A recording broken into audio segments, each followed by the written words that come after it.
అనిపిస్తుందని నాకు అర్థం కాదు. పత్తి రైతుల కష్టాలు ఏం చేసుకున్నట్టు మేము మాత్రమే చేసుకున్నట్టు ఎందుకు రవి? ఏ ప్రభుత్వం అధికారంలో ఉన్నా మీరు ఎవరు చేసుకున్నట్టు ఎవడైనా వానికి సంబంధించిన ఎవడైనా చేసుకుంటాబ్బా, ఎవడైనా చేసుకుంటాడు. మీరు ఇంత అసహనం ఎందుకబ్బా? సంవత్సరం వచ్చిన తర్వాత ఒక సంవత్సరం ఉత్సవాలు చేసుకుంటే కూడా ఇంత అసహనం, ఇంత అక్కసు, ఇంత కడుపు అంటే ఎందుకబ్బా Ravi?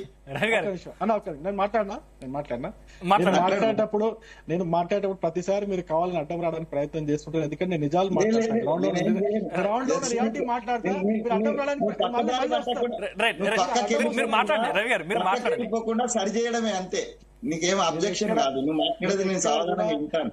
I like your arguments. I like your arguments. అందుకే మీరు అంటే మీరు నన్ను మాట్లాడివ్వండి. మీరు నా ఆర్గ్యుమెంట్ లైక్ చేస్తారు కాబట్టి నన్ను మాట్లాడండి. నేను ఏమంటున్నా, ఒకవేళ మీరు గాని